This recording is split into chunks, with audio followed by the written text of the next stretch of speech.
Hello and welcome back to Looking Forward, a weekly podcast of debate and discussion about politics and ideas.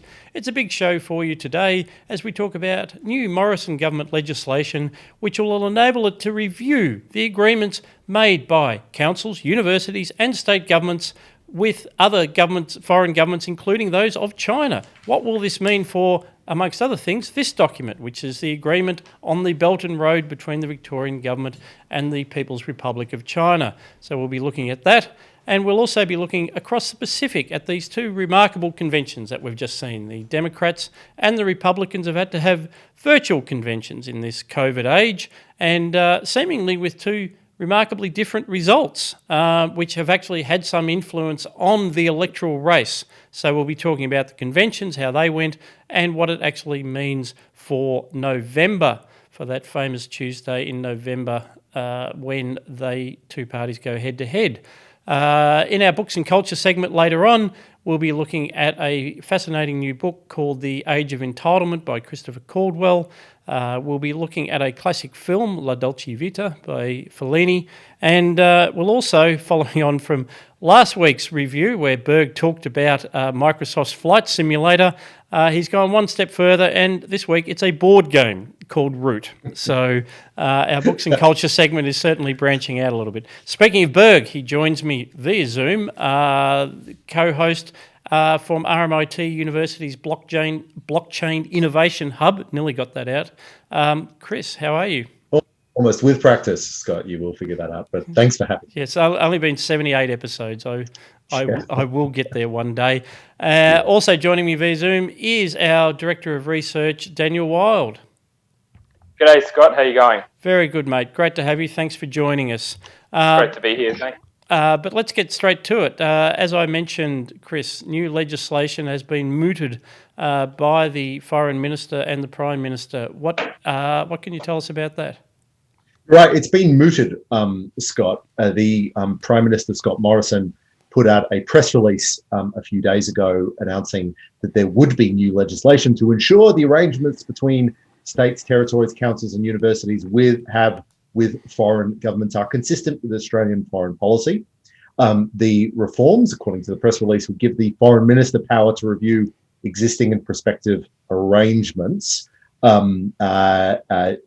between any government and, of course, foreign governments, and arrangements that adversely affect Australian foreign relations or are inconsistent with foreign policy could be prevented or terminated. The Foreign Affairs Minister, Maurice Pine, put it this way: we risk having an uncoordinated patchwork approach to contracts or MOUs or relationships and collaborations that could have an adverse effect on our foreign policy. According to the ABC, there's more than 130 current deals across Australian government and semi-government entities with 30 different countries that would come under review. I think there's a lot to talk about this, but why don't I throw immediately to Dan? Dan, give us your hot take. What's your hot take on this announcement? Yeah, thanks, Chris. I think that it's a step in the right direction in terms of what the government's proposing. As you say, it's fairly vague, not very clear on the specifics at this point in time. But I certainly have a lot of concerns, in particular with Victoria, with the signing on to the One Belt, One Road initiative there. The problem with it really is that it gets marketed as this, infrastructure financing, international cooperation over the financing of infrastructure. Now, who could be against that? It sounds so nice and important, but it is a part of a much broader agenda of the Chinese Communist Party, which is to exert its economic, political, and financial leverage in nations around the world through providing financing for infrastructure and other such matters. Now, this is not necessarily anything new. I mean, the history of great power conflict and the history of international relations is that rising powers seek to exert their dominance around their region and then around the world through various kind of mechanisms. And I think the Chinese Communist Party has been very effective through, World Health Organization, United Nations, World Trade Organization, through the One Belt, One Road, through its pretty sophisticated web of cultural social influence on university campuses, on schools, indeed in our very halls of parliament, such as in New South Wales with the Labor Party, Sam Destiari being exemplar. of some of that conflict and interference. So I think overall it's a step in the right direction. My concern with it, as is often the case with a lot of national security laws, is it's open to a lot of discretion to the federal minister and the federal government in terms of what direction they take it. And usually they put that under the banner of national security or confidence, which sometimes is valid, but sometimes is used as a shelter and a mechanism for undertaking certain actions that maybe weren't always stated at the time, but which are used as a bit of a vehicle in some cases to be a bit secretive and to avoid transparency and accountability. So I have some concerns over it, but overall it's certainly a step in the right direction. Should we talk? I mean, you've raised 2 points about the vagueness of the legislation or the potential use that the legislation might have, because it's clearly not going to be the anti-Belt and Road Initiative Act 2020. But why don't we talk? Let's start by talking about Belt and Road, because just before we do, I just want to stop for a moment on the legislation itself, Chris. Let's talk about the legislation. Yeah, let's do it in that order. Well, there's two things I note about it, and I can't resist, of course, the line. Isn't it great to see the Australian Constitution's external affairs power actually being used for its intended purpose? Instead of dams. Yeah, instead of things like preventing dams in Tasmania and empowering the Environment Protection and Biodiversity Conservation Act to basically stop development anywhere in Australia any time. This will actually will say Australia has one foreign policy, that we are a federation, but the founding fathers were explicit that there could only be one foreign policy. It was the responsibility of the Commonwealth government to implement that policy.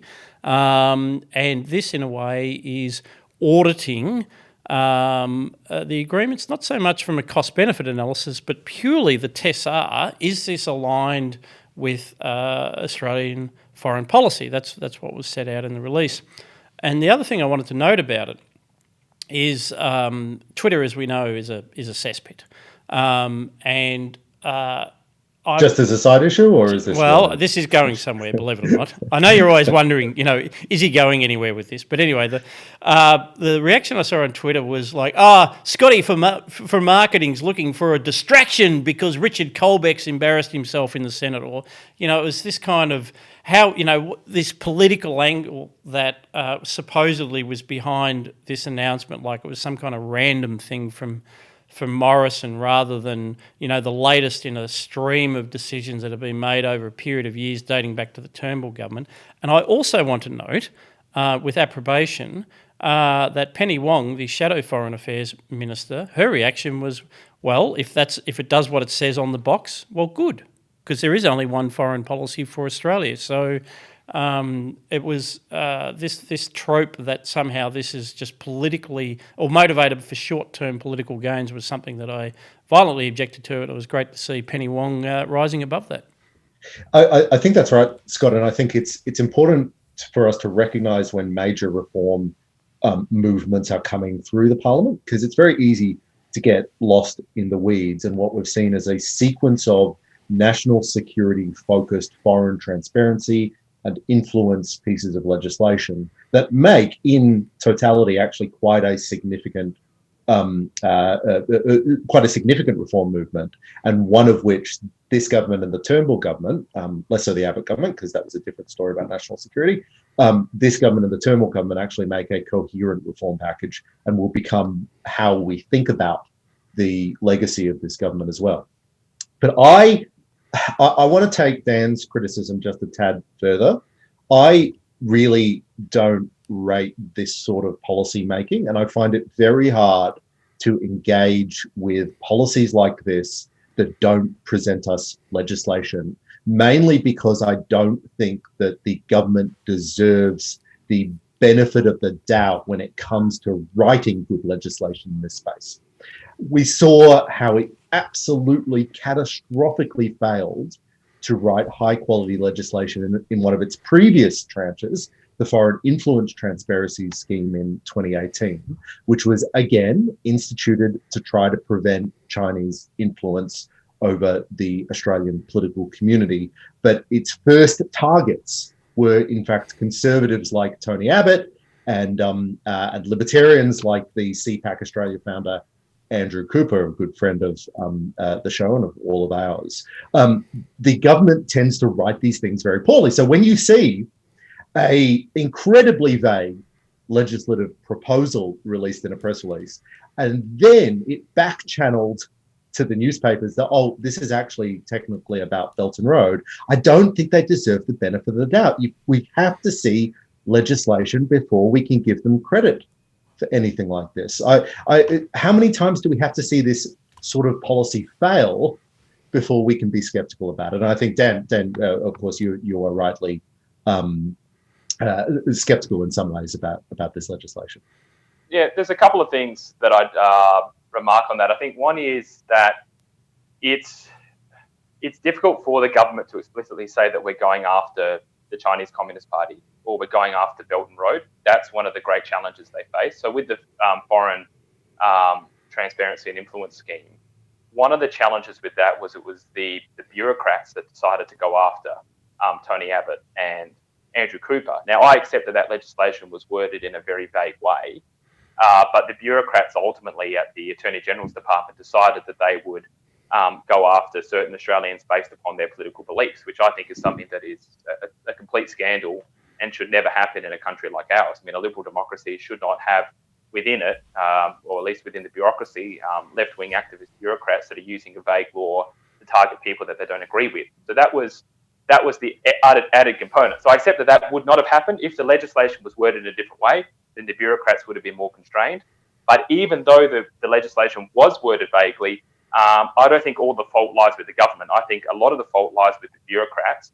No, and in turn, you could argue that that's the fault of the government because the government can fire and hire and change bureaucrats and do bits and pieces there. But I thought that was more so an astounding example of just how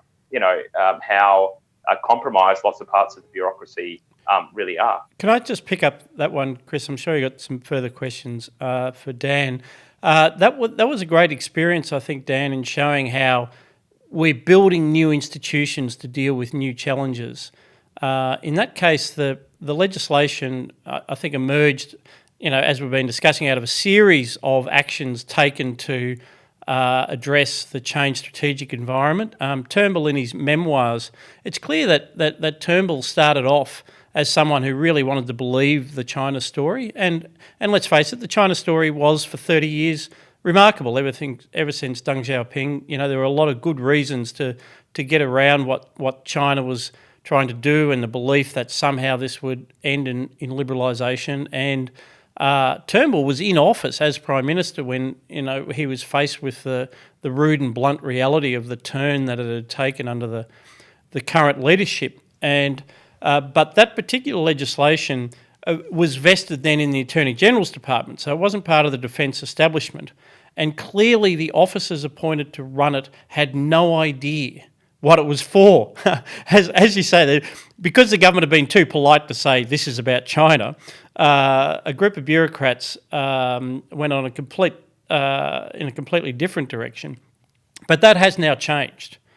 This was drawn to Christian Porter's attention by us, amongst others, and I think it's fair to say that there are now very different people running that, and it's very much more integrated into the broader network of Commonwealth decision makers who are trying to coordinate against the new strategic challenges. And this legislation is like another iteration of that. How they implement it, it'll be interesting to see. Apart from anything else, the thing I look forward to is transparency.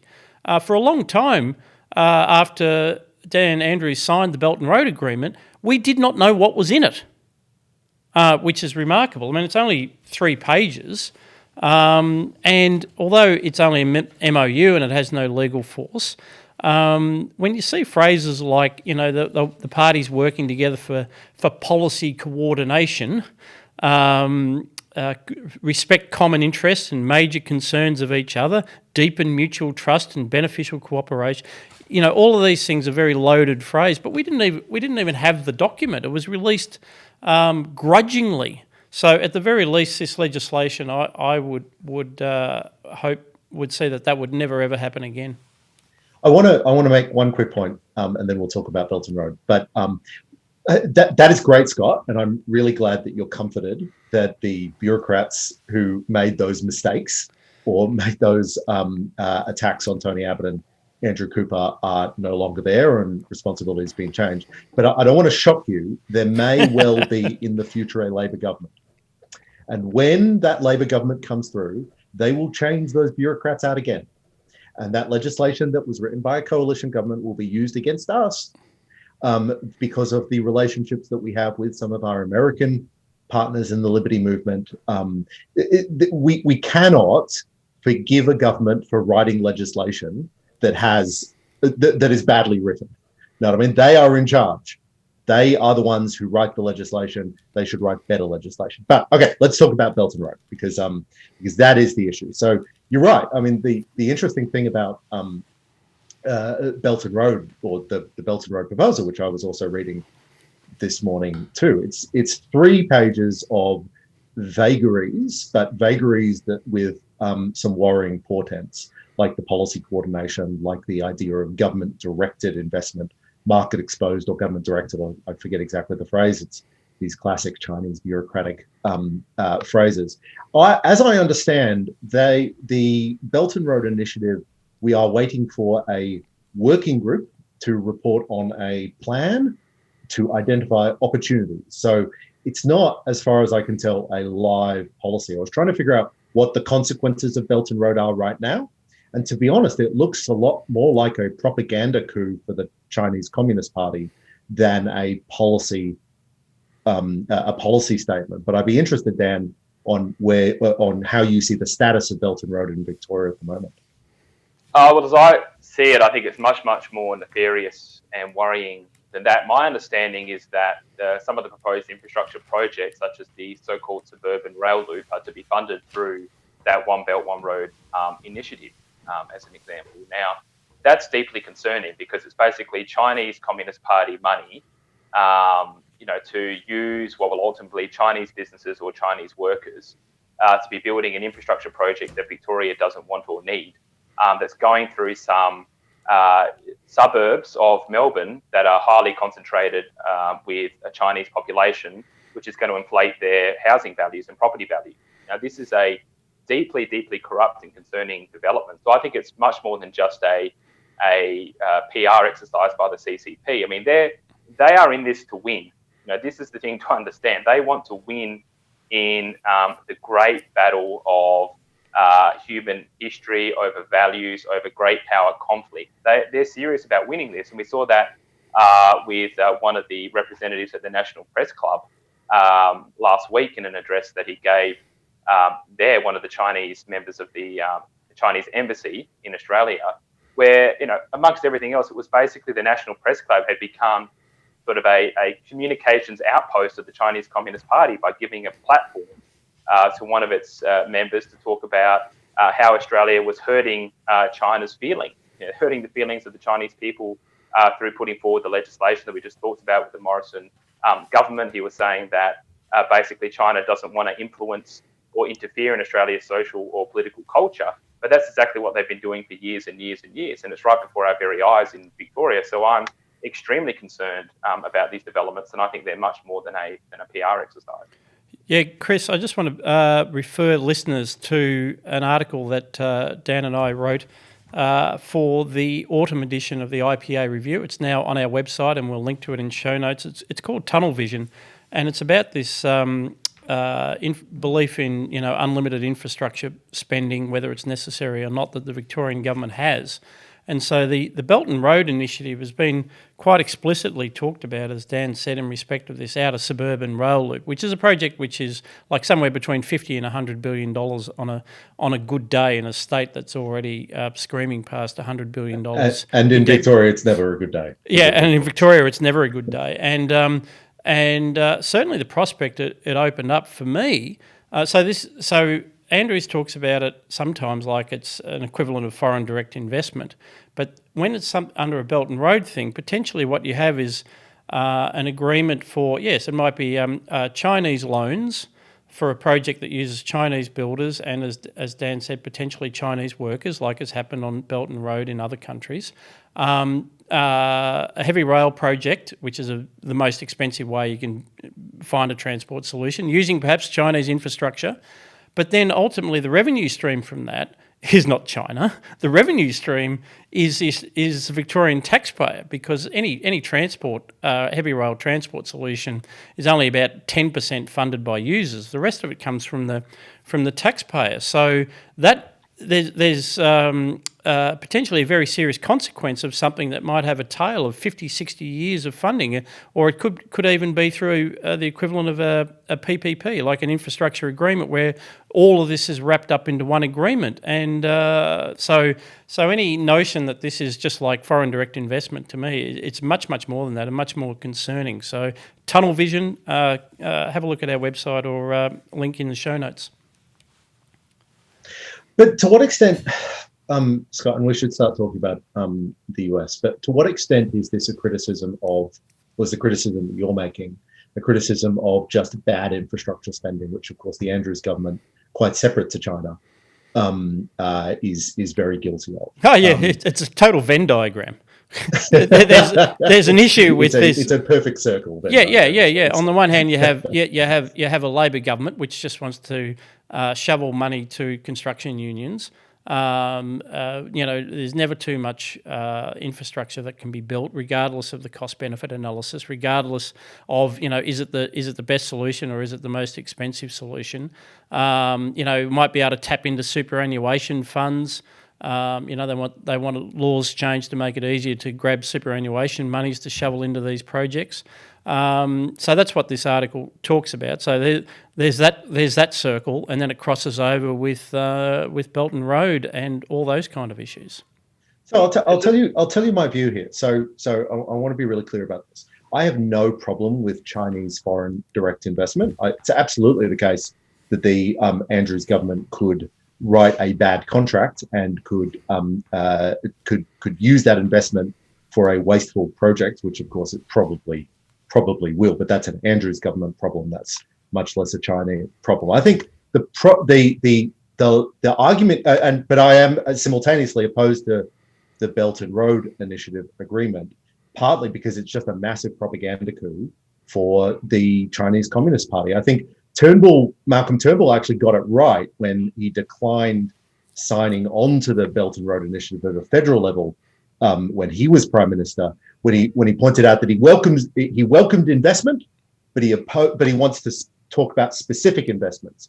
He doesn't want to talk about these generalities. He doesn't want to sign up to this large agreement with entirely vague things so that Victoria or Australia can be popped down in the Belt and Road Initiative column. I think that's very bad. I think that brings with it a political cachet and some political dangers that we just shouldn't be adopting. Yeah, and Chris, that, I think... Oh, sorry, go on, Dan. No, please, go on.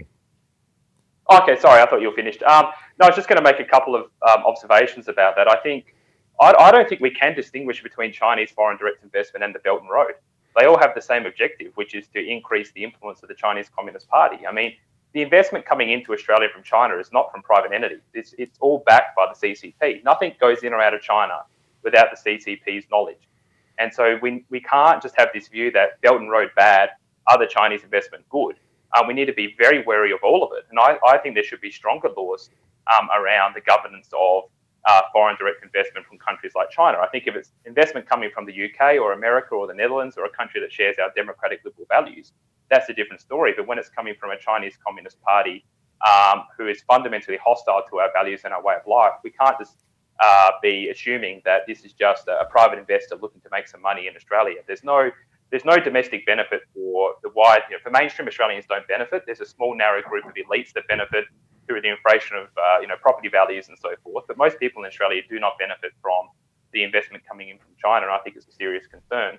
And then there's also the influence on universities, which is also a part of what the Morrison government has been looking into. And there's been a lot of leadership here from Dan Tehan, who's the federal education minister, who's been pretty active in the area of wanting to safeguard freedom of speech and to limit foreign interference on university campuses.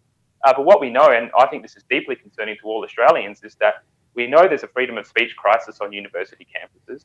We know that there's an academic freedom crisis on university campuses with the sacking of Professor Peter Reid. We know that there's a funding crisis on university campuses through reliance on foreign students. And we know that there's now a foreign interference crisis on university campuses, whether it's through Confucius Institutes, whether it's through the direct funding of academics in Australia to provide so-called research, which is there to give a particular view of the Chinese Communist Party. This is a potentially very deep and very wide, universities are potentially very compromised and perhaps fatally compromised. And they no longer speak for mainstream Australian values of freedom of speech or the pursuit of truth or liberal democracy. And I think there's a big concern for all Australians what's happening right now. It's certainly it's a neat analogy to the Confucius Institutes to Belton Road. Chris's point about Belton Road was the propaganda value.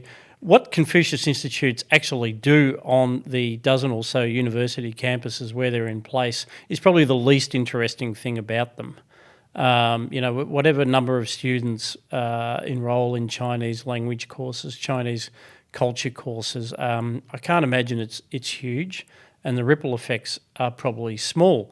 But it's the agreement that the universities make. They become central to what they're their broader China strategies for, and we've seen this very clearly at, say, the University of Queensland, where the Consul General has been made, I think, an associate professor. The Vice Chancellor was for a time affiliated with the Confucius Institute. So we've got very little idea what they actually do. But it's more that it's part of the web of networks that the CCP is able to build with these institutions. So I will be interested to see what happens when this law's passed and they start to review these agreements, because I suspect the agreements themselves won't actually say very much. The commitments will be moderately anodyne. I'm not sure that this will actually lead to the Morrison government essentially making Confucius Institutes illegal, because I'm not sure that that's how they work. What they're really about is it's just another lever in the relationship. Well, could be true. So, Chris, shall we talk about America? Speaking of superpowers. Speaking of superpowers, let's move on to the other one. Yeah. So, as every listener to the podcast knows, because it's international news, as always, in the last couple of weeks, both the Democrats and the Republicans have had their national conventions when to nominate who is going to be the president or presidential candidate for the 2020 election. Obviously, in the middle of coronavirus, these were not the sort of conventions that we're used to. They were not held in these giant ballrooms. They were not parades of party speakers in the same way. They were not constant streams of cheering delegates and so forth. Why don't we break them down? Let's talk about each of them individually. Dan, we'll start with the Democratic Convention. So the Democratic Convention, which was held first. What was your takeaway from the Democrats? What was your takeaway from the Biden-Harris president 2020 campaign? A couple of things. I think it lacked a lot of enthusiasm and energy and optimism. It was quite a dark portrayal of the times that we live in, and a dark portrayal of America in terms of it was really around identity politics, racism, structural oppression, these kinds of issues that they talked about. I wanted to just focus on one part of the Democratic National Convention that, surprising to me, hasn't received a lot of discussion or coverage in the media, was Alexandria Ocasio-Cortez's 1.5-minute address, which ended with an endorsement of Bernie Sanders rather than Joe Biden. Now, I thought that was probably the most significant speech at the convention. And the reason why is Cortez has fallen off the radar a little bit. So she had a big bang over the last couple of years, primarily with the Green New Deal. We haven't really heard a whole much of her or about her over the last few months, but she gave a 1.5-minute address And I didn't agree with one word of it. I want to be clear about that. But it was important, and we need to take her and her ideas seriously. She basically outlined what I would class as the identitarian wing of the Democratic Party's view of America and of the future. And it was basically, America is irredeemably racist. It was founded on colonialism, which is violent. That there needs to be what she referred to as the 21st century human rights agenda around, sexism, homophobia, racism. So some of the usual talking points that wing has. But there's a couple of points. One is that she represents a not insignificant proportion of the Democratic Party base. She represents a not insignificant proportion of American voters. And she is a young, relatively young congresswoman who is having a long run-up, whether it's to try and become speaker, to try and become, run for president. But she is someone that needs to be taken seriously in terms of what she says and the ideas that she promulgates. And, I don't agree with, again, anything that she said, but I thought she was a very effective spokesperson for those views. And I don't want to talk too much about the Caldwell book that I'm going to be talking about later, because I don't want to say everything now that I have to say about it. But just one point I would make that Caldwell makes in his book is we can't just laugh at her. We can't laugh at their ideas. Like Caldwell basically says the right have been laughing at the left since 1963, and where has that gotten conservatives? So the point is that it's important to engage on the substance of what they're saying and to actually have an alternative vision for the future that actually combats the vision that's being provided by the identitarian left.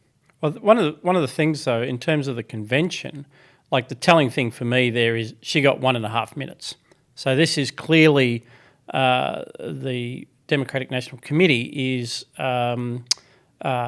knows very well that that wing of the Democrat Party has the potential to make them unelectable. That clearly the Republicans are going to say this is the Republican Party. So they very deliberately kept her to 1.5 minutes. So in the sense that they do know the game to that extent, that is critical. That is their only hope of winning. And the whole reason why they've got this sock puppet Biden propped up there is because he represents an older tradition and a more middle-of-the-road prospect for the Democrats.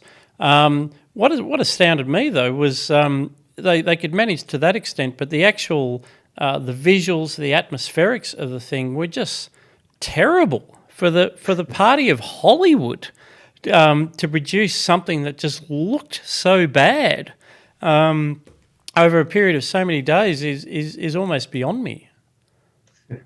Chris, did you watch it? Did you watch any of it? I mean, it was just dreadful. It was like these Zoom calls that half of the Western world stuck on all day. Surely they could have done better than that. It was over Zoom as well. Yeah, I mean, really? Well, Zoom is the most stable platform. I have to say that, given I've tried every other one. But I'll tell you what really struck me.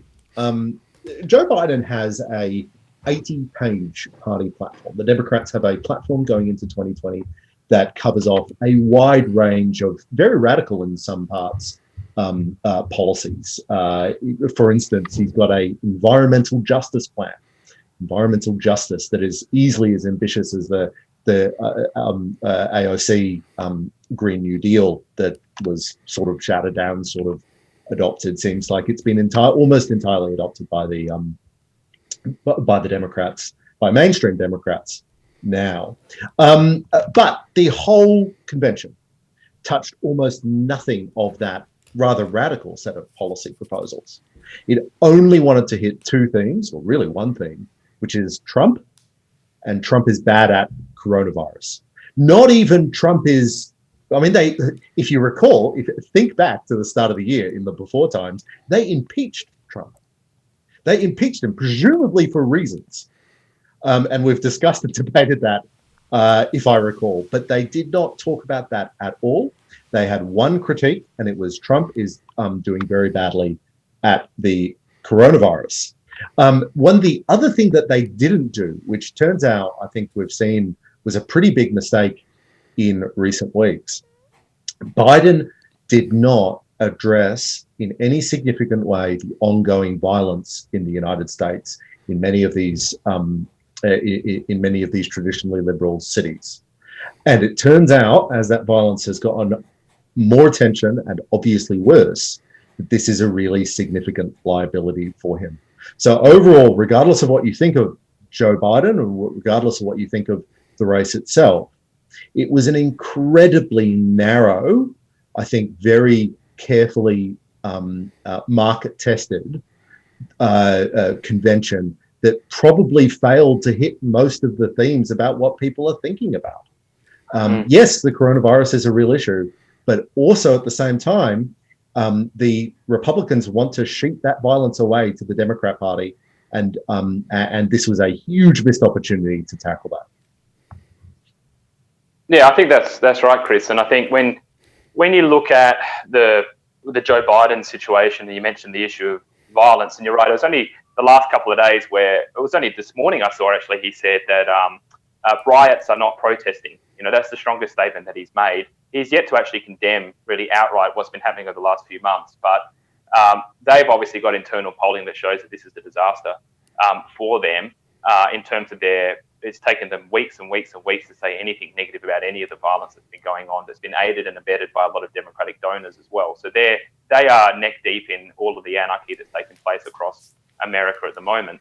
The other point that I would make is in relation to Joe Biden. I think Scott said this word. What was it? Sock puppet. I think Yep. Scott said, which is largely true, that he's been put there to try and win over these, suburban voters, relatively normal mainstream Americans. But what we see, and we might touch on this in a little bit, is Trump is making this stick to Biden big time. The Black Lives Matter, the violence. He is making this stick to the Democrats as much as he can. And just one last thing, Chris, you mentioned the impeachment. When was that? That was the first time I've heard that word for months. All that we heard. It was all that we heard for weeks and weeks and weeks. And it's another example of how, ever since 2016, the Democrats have been trying to get rid of Trump one way or the other. And they can't do it because they know they can't beat him at the ballot box. And they've basically accepted that they're going to lose, I think. And that's why they're not talking about impeachment anymore, because it polled so badly. And it was an example of how out of touch they are with normal people, that they thought, getting rid of a democratically elected president was somehow going to benefit them in the polls, is not really, I would say, a path to winning over the hearts and minds of the majority of Americans. Well, why don't just to stick with that? So Dan, put yourself in a Democratic strategist's shoes. What would you suggest what would you suggest to Joe Biden or to a Democratic strategy? How would you go from here if you wanted to win? I would basically take Trump's agenda and make it a little bit more Democratic friendly. I mean, a lot of Trump's agenda, whether it's on trade, on workers, wages, manufacturing, they are similar to what the Biden, you might say the Biden so-called centrists that the Democrats used to have at the center of their agenda in the 70s and the 80s. So it's quite a familiar agenda in lots of parts to the Democrats. So I would say adopting large parts of the Trump agenda would go a long way to them winning back some of the voters in the swing states that they need to win. They're not going to lose California. This is the thing. They're going to win New York. They're going to win California no matter what kind of agenda they have. What they actually need to win is Michigan, Wisconsin, Florida. And I think if they had somebody that took on, we're going to actually limit illegal immigration. We're going to revisit some of these trade deals. Trump was right on China. We're going to revisit some of this. They would actually nullify, I think, a lot of the impact that Trump has had on swing. It's not just swing states. It's actually a very small number of counties within those swing states. We're only talking about maybe less than 100,000 voters that they need to win around, but they're not going to do it with Black Lives Matter messaging. Yeah, Chris, the other thing about the suburban voters, of course, is the Democrats were targeting the particularly suburban women on the basis of, Trump just being a hideous individual. That was essentially the theme that they bashed away at during their convention. And in some ways they've been gazumped really by what's happening in the cities, the violence in the cities. And I find it remarkable to look back, even, what we've talked about it in looking forward over the past year. We were tracking some of this. Say Andy Ngo in Portland talking about the violence on the streets with Antifa essentially owning the streets, and the complete indifference of the local authorities in Portland. When we were concerned about this, and American friends were concerned about this, But the response of the Democrats and the mainstream media wasn't like a counter-narrative very much at all. It was really just to not report on it. It was just not discussed. And that's been the strategy all the way through. So it felt like a fringe issue in a way. It felt like people like us were noticing, that Republicans were noticing in the US. And what's just happened, it is remarkable, it's all happened just in, and it's because of partly of what the Republicans did at the convention. Trump knew what he was doing when he put the federal troops in to protect the federal buildings in Portland and created that confrontation. The media reported on that. They seized on that as, oh, isn't Trump terrible? Look what he's doing, and they were snatching people off the streets, which has our libertarian friends rightly concerned. But suddenly it made it the story. It could no longer be ignored, and then we see the insanity of mostly peaceful, 2 dead in mostly peaceful protests sort of headlines that are becoming famous, and this has all happened just in about 2 weeks, and partly it's because the Republicans knew exactly what they're doing. So they're now saying to the suburban voters that Biden was after, do you want your city to look like this? That is a hell of a message. Well, so let's move on to the Republican platform, or sorry, not platform, Republican convention. Dan, so what was your take on the Republican convention? Why don't we go straight into it? I thought it was a very good convention, difficult to assess or to have any comparison because, as you mentioned before, this is a pretty unique situation, but we can compare it to the Democratic one. And I just think in terms of the production values and the imaging, the imagery and how things looked was much better, more positive. I thought Trump's speech was very important and significant because it built upon, I think I talked about this last time I was on this podcast, was the Mount Rushmore speech that he delivered. I thought this was a more sophisticated and a more developed elaboration of that speech that he gave. And I think it's also the first time we've really seen an enunciation of what the main themes will be going into November. It's hard to believe that it's only 2 months away from that election, because usually the main theme, we already know what the main themes are sort of by April, May, June, but we don't really know what they are yet, or I would argue until basically Trump's speech, where he outlined it's going to be MAGA, as I call it, so Make America Great Again. So he sort of went through his... That really rolls off the tongue. I actually really like it, and I think a lot of people like it as well. Keep America Great was probably better, his original idea, but Make America Great Again is quite good. And basically it has outlined, well, I made it great once, I'll make it great again. We had a great economy, coronavirus came because of China, and now we're going to bring the jobs back again. So he's basically doing a rerun of 2016 when it comes to the economy. As Scott mentioned, he's got a very, very, very powerful law and order message, and he's been incredibly nuanced and sophisticated. The Democrats have been trying to goad him into sending in the National Guard to basically, they want images of Trump's troops basically shooting people up, and he's been very good at resisting that and avoiding that potential issue there. And then he's also taken on these culture wars, which I think is important. He's again outlined, the American way of life, and he's put himself as president as the defender of American values and the American way of life against those who want to undermine it economically, constitutionally, and socially. So I thought it was a very important speech, a very significant speech, and outlined a very clear path to November. So I've got a couple of points to make, or discussion points to raise. So you're absolutely right. The return America to prosperity, and I'll quote from the speech: "We will again build the greatest economy in history, quickly returning to full employment, soaring incomes, and record prosperity." First of all, I mean, I don't like it when politicians think that they have brought the economy into prosperity. I don't think that's what they do. But more importantly, what do you think he thinks he's going to do that? So I read the speech, and I watched part of it, but I read the rest of the speech.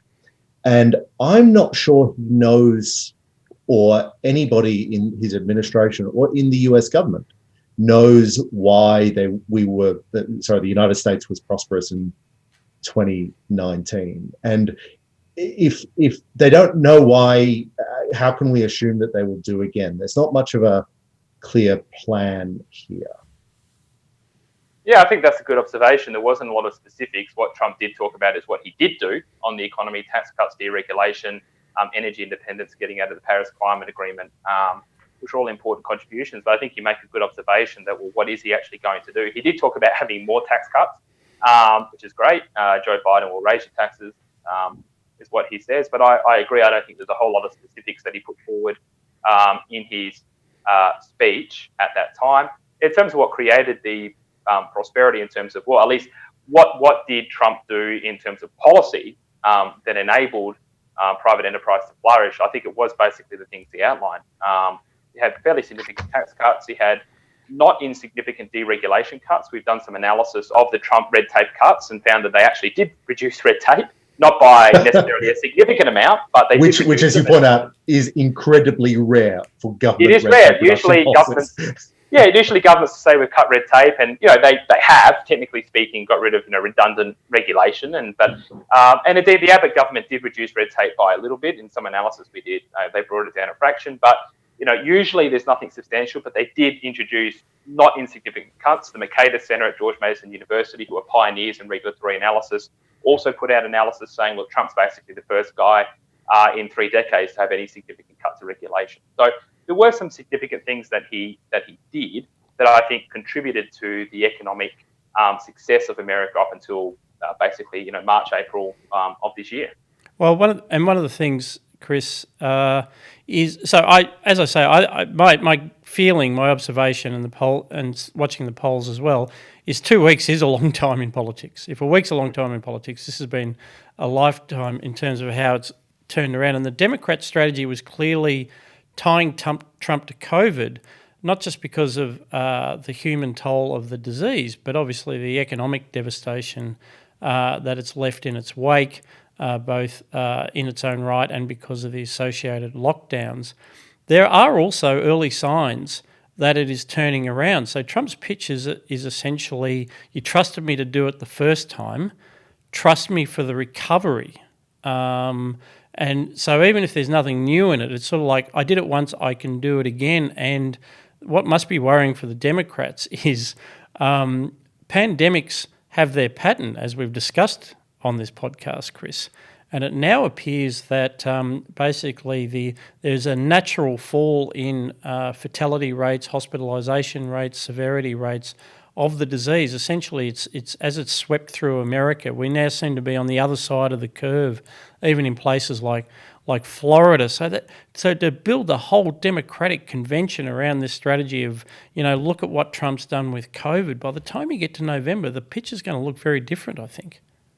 That's absolutely right, and the challenge that the Democrats have put themselves in is that they've loaded it up entirely on the coronavirus, and if that situation changes for the better, as we all hope that it does in the United States, then that leaves them searching for a new message, and that new message is very, very unclear. It provides, and in fact, it has over the last 2 weeks provided a huge opportunity for attention to move towards the street violence. Quite rightly so, in my view, but that creates a huge problem. Before we move on, I did want to give my hot take, Scott. Go ahead, Chris. And this is not about this election campaign, but it became really clear. So when I watched the speech, it opened with Donald Trump coming down from the stairs of the White House, and I hated that, not because I care about whether the White House is being used for political purposes or not, because that's one of these legal fictions what is it, to amuse. That's the Hatch Act, I think it is. The Hatch Act. That's a legal fiction to amuse lawyers and amuse public commentators about whether someone's. I mean, imagine doing politics in the White House. How horrifying! What I hated about that is it reminded me of the increasing imperial presidency that dates back well before Donald Trump, long before Donald Trump. But every time I visit DC, it feels like an imperial power, these huge monuments. And that visual of the presidential speech in front of the White House just made that just really visually clear to me and reminded me why I much prefer a parliamentary system like our own. With a monarch, in fact, where you can invest. Well, but a monarch we never see, right? So you invest all that ceremonial power in the monarch. But yeah, you could say that. But it just really reminded me of something. I'm not American. I don't have a stake in their self vision of their government. But it just reminded me of something that I'm really uncomfortable with whenever I visit DC. Yeah, it's a long way from sort of Republican virtue. And it is the modesty of Republican virtue. I don't think we're there anymore. No, quite a reasonable point. Thank you, Chris. We will move on in a moment. I just wanted to remind listeners that Looking Forward is a production of the Institute of Public Affairs. If you're not already a member of the Institute of Public Affairs, please do go to ipa.org.au to see how you can join up and become one of over 6,000 Australians who are supporting our research, supporting our work in getting out the messages of freedom all over Australia, and producing podcasts like Looking Forward, the Young IPA podcast, Viral Banter, and Gideon Rosner's The IPA with you, amongst many, many other things. And if you're thinking about it, just go and have a look at the website and have a poke around. And if members, of course, are now receiving the IPA review, which I, Scott Hargraves, am the editor of, and will continue to plug at every available opportunity on this podcast, because otherwise what's the point of doing it? That is our cue to move on to our books and culture segment. Did I mention there are great book reviews from time to time in the IPA review? Maybe. Anyway.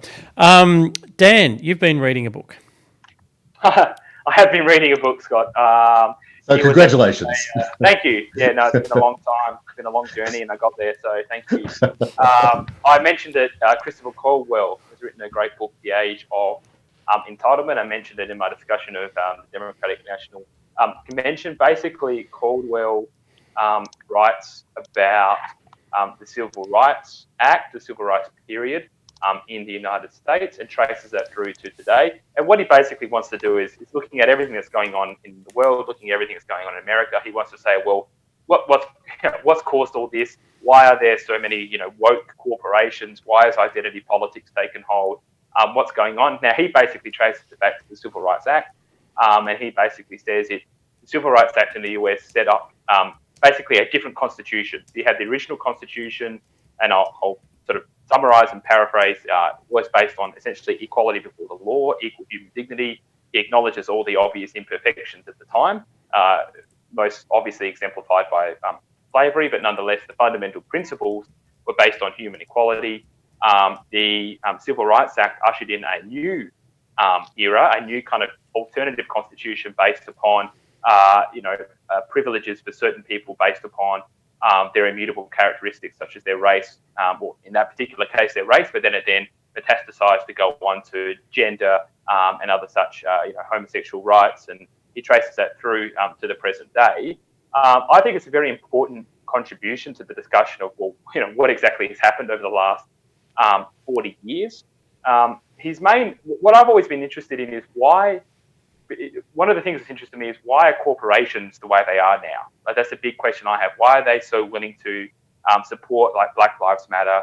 Why are they willing to support what seem to be very radical causes that are out of step with what a lot of people believe and think? And I've not really been able to come up with I haven't read a very compelling argument. I mean, I think in some ways it's probably profitable for them in certain contexts. Michael Lind has a few arguments where he basically says that corporations have always been quote unquote woke. It's just they look a bit different now than they did before, which I don't quite agree with, but it's a good contribution. The thing I like about Caldwell is he has a go at answering that question, and he basically says it was just corporations had to set up all these massive HR bureaucracies and lawyers and everything else to deal with the myriad and the web of laws that they can get caught up in if they don't, for example, have a certain number of African Americans on their board or whatever it might be. That the political correctness and the identity politics that followed, and that's been promulgated largely in the private sector, not by government, he argues is the result of government laws to begin with, which I think is an important contribution. I don't quite agree with all of that, because corporations quite often seem to want to get out in front of the debate and actually push it further than what they would need to go, I would argue, to maintain some kind of legal protection. But I think it makes an important contribution to that debate, which is in many ways one of the central questions of our time. I mean, in that sense, how does he respond to the observation that this is something that's happening simultaneously around the world? So it's not just that there was a US Constitution that was about equal rights. It's a general trend. So when I did all the research into the history of freedom of speech and how it was affected by anti-discrimination law, what was striking was how resistant the United States had been to at least the freedom of speech aspects of those, whereas every other developing world nation had introduced its own anti-hate speech or anti-discrimination legislation that affected speech rights. So is it a global story or is it an American story? Yeah, good question. No, it's American. Yeah, so that's why I wanted to talk about the corporate stuff, because that's something that's more relevant to Australia and what we're probably more familiar with. A lot of the civil rights story is not familiar to us. So no, it's an American-centric story, which is quite interesting. You mentioned anti-discrimination laws, which I think is a good analogy for what we have in Australia and other Western countries, and they also have them in America. But I think it's a bit different as we have here. And he makes an observation. So his last two chapters are winners and losers. So he talks about the winners, basically, of the new constitution, and then the losers, as he argues, under the new constitution. And what he basically says is that what we now have is, first it started with African Americans, and then you had women, and then it was people based on their sexual orientation were seeking protections or privileges under anti-discrimination law. And now what we have most recently is Christians and religious people who are now seeking to have those similar protections.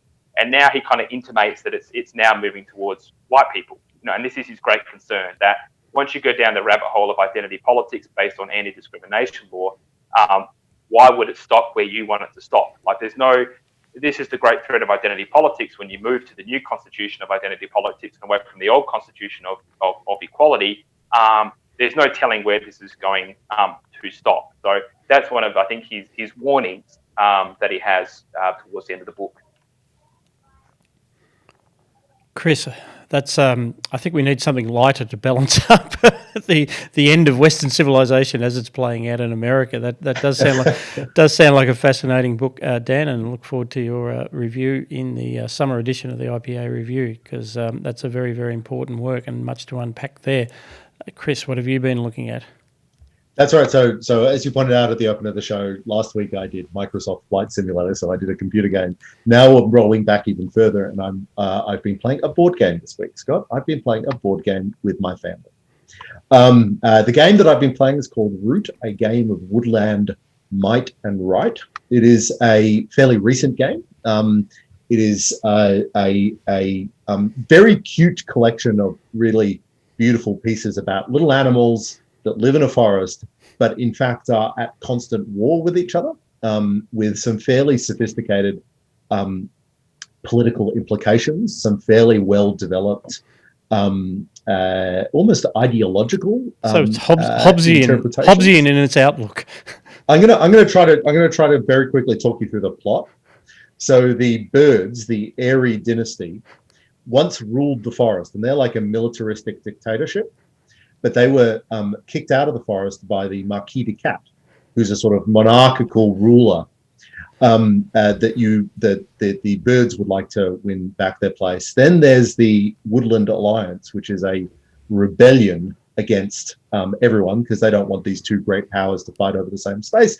So they can do these revolts and destroy little settlements and all that sort of thing. Anyway, so it's actually a really brutal war game hidden amongst an incredibly cute thing. Now, so I've been playing it with my kids. My 9-year-old has been particularly affected by the game, because it is both incredibly cute and incredibly brutal. So it's great fun. We're all stuck at home at the moment. I'm stuck at home with kids who are of the age that they are loving learning about board games. So get into board games, people. And get into board games. I'm not a huge board game person, but I'm now hopping on board game websites. Get into board games if you're only familiar with the ones that were available when you were a child. So I was a child in the 1980s. and early 1990s, where the games that we played were Monopoly and Scrabble and I guess Risk. Games have developed so incredibly fast, and there's such an incredible creative energy, I think in part because of the development of online communities of board game fanatics. So if you get a chance, and if board games are your thing, or if you've got, or if board games aren't your thing, but you've got young kids or teenage kids, get into them. Scott, you've got teenage kids. Do you play board games? And you're quite right about the generations. Just last night, the 15-year-old was explaining why Monopoly is like the worst thing on earth, and she will absolutely. And I have to agree with her. The board games we grew up with were mostly terrible, and I have this Pavlovian aversion to the damn things, and only play them again because of the kids and things like Carcassonne and so on. We've occasionally broken out there, and I know I should listen to you, Chris, that there are board games that you. The new generation that's much more interesting, much more fun, but I'll never recover from being made to play Monopoly when I was a kid. I just hate it so much. But thanks for the tip. Awesome. I'll pass it on to the 15-year-old. Speaking of things you do when you're bored during lockdown, I love movies. We all love movies, but I've always been into Hollywood movies, particularly sci-fi. And, the closest thing I come to sort of an art director would be someone like Tarantino or whatever, who sort of broke out of the genre. So the whole thing about classic European movies escaped me in my youth. But once I'd watched everything on Netflix, it's like, what am I going to do now? So I finally went back and saw a classic, La Dolce Vita by Fellini. This was a film I'd heard about as a classic. The great critic Roger Ebert had often referenced it, and I'd thought, yeah, that's interesting. But 1960, and La Dolce Vita translates as The Sweet Life, and I always assumed it was some sort of hymn of praise to Italian culture and how nice it is to live in Rome in fun times. Little did I realise what a remarkable work of art this movie actually is. There is a reason, I discovered when I watched it, why film critics typically rate it somewhere in the top 10 of the all-time great movies. It is about a journalist played by Marcello Mastroianni, who's basically covering society. It's the gossip pages for a newspaper, and his photographer is called Paparazzo, and this is where the phrase paparazzi come from, because they dominate this movie, chasing celebrities around the streets of Rome. But I just did not know. I'm going to have to watch it again because I didn't know what it was about. Because the opening chapter is like The Sweet Life. It is beautiful people in Rome. There's a beautiful actress, Anita Ekberg, who famously walks through the Trevi Fountain, and it's this sort of romantic view. And then it just gets darker and darker and darker. There's suicides and terrible parties, and they're confronted by the meaninglessness of existence. And it turns out that and then you realise that the film has also been contrasted with all this religious imagery, starting with a remarkable. The actual opening scene is of a massive statue of Jesus being flown by helicopter above Rome. The images of the Madonna. There's all sorts. This juxtaposition of religious themes with decadence, essentially, which I didn't realise was going on. There's a theory that the 7 stanzas correspond to the descent into the circles of hell that was in Dante's Inferno. It's just a massively complex movie, which I don't understand at all. On IMDb, there's a lovely review by Roger Ebert, who I think of as the doyen. I love going back to find a movie old enough that it could be reviewed by a guy who's been dead for over a decade. And so if you're into European art films, you've probably already seen it. If you're not, this is one that you might actually venture into and spend some time unpacking. So that's my culture pick for this week. But not my usual run of sci-fi films or Marvel films, but something a bit more in the art tradition. La Dolce Vita. It is a great movie, but I found that you have to be a bit in the mood for it. Yeah. I had to give it a second go. And just another shout out. And it's again, 3 hours. Roger Ebert has always been my go-to reviewer. You don't always agree with him, but he's always an interesting read. And it was very sad when he passed away. It was indeed. Out of Chicago, I think, Roger Ebert, great man. Chicago sometimes. Yep, that's right. Very good. Okay. Well, thank you for those culture picks, gentlemen. This has been Looking Forward for another week. Big shout out to my co-host, Chris Berg from RMIT University. Thank you, Scott. A special guest today, Dan Wilde, Director of Research at the IPA. Thanks, Scott. Thanks for joining us, Dan. Remember, this has been a production of the Institute of Public Affairs. Go to ipa.org.au and also do have a look at the show notes for some of the things that we've referenced today. Thanks also to Josh and Steve in the control room. We'll be back with more Looking Forward next week.